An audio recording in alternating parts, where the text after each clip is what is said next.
ठाकुर जी ने जिसको आपके संग रचाया है वही आएगा, और जो भी आए उसको स्वीकार करो, चाहे पुत्र हो, चाहे पुत्री हो, चाहे पत्नी हो, चाहे पति हो, चाहे सास ससुर हो, जैसे मिल जाएं उनमें ठाकुर जी की बुद्धि रखो। ये बिहारी जी ने इनको मेरे लिए अनुकूल सोचा है, इसलिए ये मेरे पास आए हैं, मेरे जीवन में आए हैं।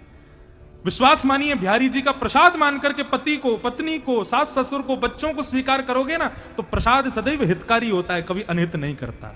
अब आप उसमें नैनक्स देखोगे, इसकी नाक मोटी है, ये चलता ऐसे है, ये इतना खाती है, ये ऐसी है, तो फिर वो आपको दुख तो देगा ही।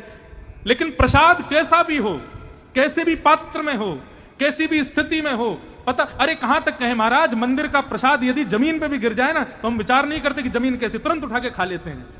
प्रसाद कैसा भी हो वो हितकारी होता है, उससे कोई कष्ट नहीं हो सकता। गंगा कैसी भी हो, गंगा में भले ही दुनिया भर की हमने नदियां मिला दी, नाले मिला दिए, लेकिन गंगा गंगा ही है, क्योंकि वो भगवान के चरणों से निकला हुआ प्रसाद है।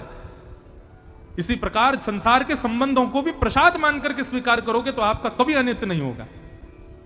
पुत्र मिले उसको भी प्रसाद मानो, जय हो बिहारी जी, आपने हमको पुत्र दिया। पुत्री प्राप्त हो, जय हो बिहारी जी का प्रसाद आया है। किसी लड़की का ब्याह हो, जैसा भी पति हो, बिहारी जी का प्रसाद है, स्वीकार करो। जैसी भी पत्नी हो, बिहारी जी का प्रसाद, जैसे भी सास ससुर हो, बिहारी जी के प्रसाद, बिहारी जी का प्रसाद मान लो, आपका कोई अनित नहीं होगा।